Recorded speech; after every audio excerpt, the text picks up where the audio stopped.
අශෝක රජුරුව ගැන අහලා තියෙනවා නේද? ඉන්දියාවේ ධර්මාශෝක රජතුමා ඒ රජුරුවන්ට තිබුණනේ ඉන්දියාවෙන් බොහෝ ප්‍රදේශයක් ඒ රජුරුවන්ට අයිති. එතකොට ඒ නිසා ඒ වගේ අනෙකුත් රාජ්‍යයන් බොහෝ රාජ්‍යයන් අයිති නිසා ඒ රජවරුන්ට කියනවා අධිරාජ්‍යවරු කියලා. ඒ කියන්නේ රාජ්‍ය ගොඩක් අයිති කියලා. ඒ අශෝක රජුරුවන්ට තිබ්බ කියනවා පුළුවන් කියනවා පොළොවෙන් යොදුන ඒ කියන්නේ කිලෝමීටර් 10ක් පුරාවට තමන්ගේ අනසක පතුරවන්න පොළොවේ. ඒ වගේම තමයි කියනවා අහසට ඉහළට කිලෝමීටර් 10ක ප්‍රමාණයක් තමන්ගේ අනසක පතුරවන්න පුළුවන්. ඒ වගේ මහා බලයක් ඒ අශෝක රජතුමාට තිබුණා කියලා. ඔබ හිතනවත් මොකක් නිසා වෙන්නේද අශෝක රජතුමාට හිම වෙන්නේ? ඒ තමයි අශෝක රජුරුව අපේ බුදුරජාණන්සේගේ කාලේ භාගතුන් වහන්සේ වැඩ ඉන්නකොට දුප්පත් පවුලක දුප්පත් ළමයි. එතකොට ඒ ඉන්න කාලේ භාගතුන් වහන්සේ පිණ්ඩපාත වෙදී අපේ ආනන්ද මහ රහතන් වහන්සේ වඩනකොට මෙයාගේ මල්ලි හිටියේ. අයියගේ නම තමයි මෙයාගේ නම තමයි ජය. මල්ලිගේ නම විජය. අයියා මොකද කරන්නේ? භාගතුන් වහන්සේ පිණ්ඩපාතේ වඩිනකොට භාගතුන් වහන්සේට පූජා කරලා මේ වැලි මිටක් අර පොඩි ළමයිනේ සෙල්ලම් කර කර හිටියේ. වැලි මිටක් පූජා කරලා භාගතුන් වහන්සේ. මල්ලි විජය ඊට පස්සේ මොකද වෙන්නේ? බුදුරජාණන්සේ තමන්ගේ අයියාගේ පූජා කරනවා දිහා බලන් ඉඳලා සතුටු වෙලෙච්චරයි. ඒ මෙටි පිට අරගෙන ගිහිල්ලා ආනන්ද ස්වාමීන් වහන්සේ භාගතුන් වහන්සේගේ මේ සක්මන් මළුවේ අතුරනවා. එහෙම සිද්ධියක් තමයි තියෙන්නේ. දැන් ඒ සිද්ධියේ ආනිසංස හේතුවෙන් තමයි අශෝක මහරජුරුවන්ට අච්චර භූමි ප්‍රදේශයක් අයිති වෙන මහා ඉන්දියාවේ අයිතිකම් කරන්න පුළුවන් මහරජ කෙනෙක් වෙන්නේ. මේ පිනේ ආනිසංසෙට දෙවිවරු තමයි අනෝතත්ව වලින් පැන් අරන් එන්නේ රාජමාලිගයට. දෙවිවරු ප්‍රස්ථාන කරලා. ඒ කියන්නේ මේ සිද්ධිය වෙන්නේ භාගතුන් වහන්සේ පිරිනිවන් පාල වසර 218ක් ගෙවුණු තැන තමයි අශෝක කියන නමින් පාටලිපුත්‍රේ අද පැට්න කියන තැන අශෝක රජුරුව රජ වෙන්නේ. ජය තමයි අද අශෝක වෙන්නේ. විජය මල්ලි තමයි අශෝක රජුරුවන්ගේ යුව රජු වෙන්නේ. මොනවද තමයි අයියගේ මල්ලිගේ සිද්ධිය තියෙන්නේ. එතකොට මොකක්ද අර එච්චර භූමි භාගයකට අධිපතිකම් කරන්න හේතුව වෙන්නේ අර වැලියවුවක් මෙටි පිටක් පූජා කරලා භාගතුන් වහන්සේගේ පාත්‍රය ළමයි විදිහට ඉන්නකොට. එතකොට හිතන්නකෝ කොහොම පිනක් අර අච්චර ප්‍රදේශයක් අයිති වෙන්න මොන වගේ පිනක් කරන්න නැද්ද කියලා. මේ පිනේ ආනිසංසය කියන්නේ ආනිය. දෙවිවරු තමයි පැංගෙනලා දෙන්නේ. සත්තු තමයි සියලු ආහාර පාන හදලා දෙන්නේ. නාගයෝ තමයි සියලු වස්ත්‍රාභරණ ගෙනලා දෙන්නේ. එතකොට ඒ වගේනුත් තමයි මිනිස්සුන්ටත් දෙනවා මේ වස්ත්‍රාභරණ. ඊට පස්සේ ගිරව් ආදිය තමයි ඇල්හල් වී ඔක්කොම අරන් වෙලා ගෙනලා දාන්නේ. ඊට පස්සේ මීයෝ තමයි වී වලින් තියෙන පොතු වෙන් කරලා හාල් වෙන් කරලා ගන්න කියලා. ඒව සත්තු කන්නේ. ඊට පස්සේ මැරෙන්න ඉන්න සත්තු රාජමාලගේ ඉස්සරහට ඇවිල්ලා තමයි මැරලා වැටෙන්නේ. ඒ මොකද අර ඒ සතාගේ ආහාරය රජතුමාට ගන්න. මස් විදියට. ඉතින් ඒ වගේ ඒ පිනකින් ලැබුණේ. ඒ පින මොකක්ද? අන්න රැස් කරගත්තා උදේ. ඒ මිදලා අශෝක මහ රජුරු තමයි තුන්වෙනි ධර්ම සංගායනයට දායකත්වය දරන්නේ. මොග්ගලීපුත්ත මහ රහතන් වහන්සේ ප්‍රධාන ඒ රහතන් වහන්සේලාට උපස්ථාන කළා. ඊට අශෝක රජුරුව ලංකාවේ තමයි අහපව් මේ නිවන් දකින්නේ. ලංකාවේ විතර ලංකාවේ තමයි පිරිනමන. එතකොට ඔබ හිතන්න ඔබේ ජීවිතේට ඔබ භූමි පූජාවකට දායකත්වය දරනවා. අපිට කොච්චර ආනිසංස ලැබෙයිද කියන අශෝක මහ රජුරන්ට එහෙම වුණා. ඒතකොට ඒ නිසා ඔබට දුර්ලභ අවස්ථාවක් ලැබෙනවා. බුද්ධ ශාසනයක ඔබගේ භූමි පූජාවේ දායකත්වයෙන් සෑරජානන් වහන්සේලා බිහි වෙනවා. ශාලාවන්, දාන ශාලාවන් සිවුදිකින් වඩින සංඝයා උදෙසා.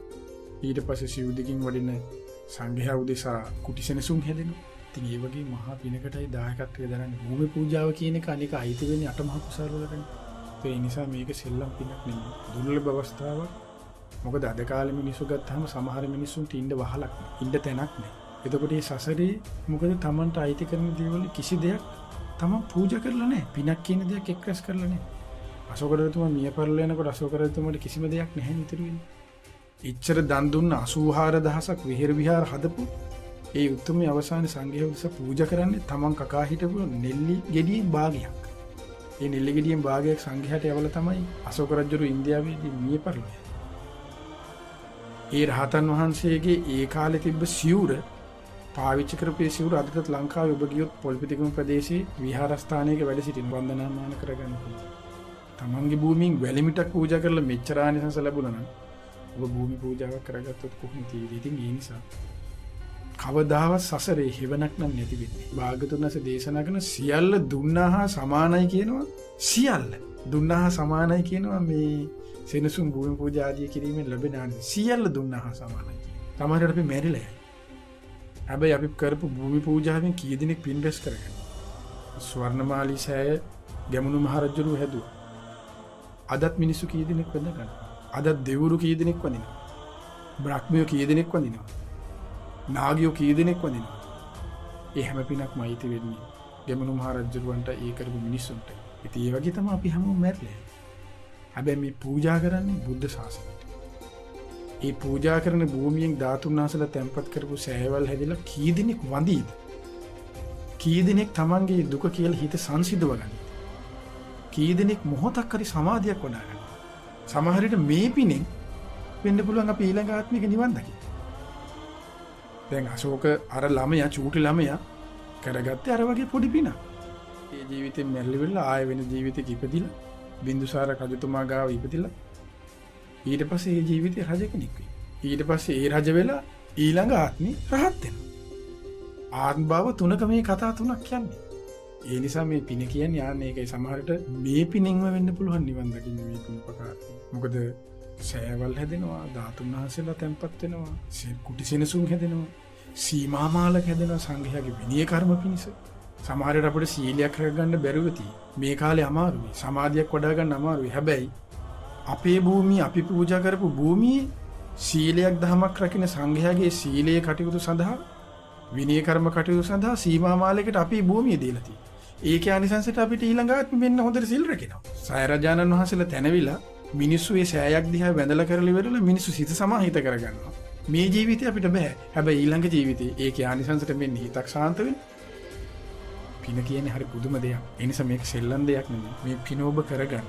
ඔබ දායක වෙන්න මේ භූමි පූජාවට දායක වුණොත් ඔබට සතුටු වෙන්න පුළුවන් නිවන් දකින්න කම්. බුදුන් කී දෙනෙක් වඳීද? ධර්මයේ කී දෙනෙක් වඳීද? සංඝයාට කී දෙනෙක් මේ භූමියේ දම් පෙන්දීද? ඒ හැම පිනක් වෙන්නේ ඔබටයි. කටින චීවර කීයක් කරයිද අපි මලත් ඉස්සරහට ඔතන පින්කම් වෙනවනේ. ඉතින් ඒ නිසා මේ පිනේ තියෙන වටිනාකම ගැන හොඳට හිතන්න. අපි මෙරළ අවුරුදු 10ක් 12ක් ගියා. ඒ විහෙර විහාර එදාට තිබ්බොත් ඒ පින එදාටත් රැස් වෙනවනේ අපිට. මීට අවුරුදු දහස් ගණනකට කරපු විහෙර විහාර අදටත් අපි ගිහිල්ලා අනුරාධපුරේ කියලා වඳින්නේ. මලක් පූජා කරන ගානේ, හඳුන් කූරක් පහනක් පත්තු කරන ගානේ, ගාථාවක් සජ්ජායනා කරන ගානේ, බුදු ගුණයක් සජ්ජායනා කරන ගානේ, සිතන ගානේ ඒ පින එනවනේ පිටිපස්සේ හිවණැල්ල වගේ. භූමි පූජාව කියන්නේ හොඳට හිතාගන්න ලේසි පිනක් නම් නෙමෙයි.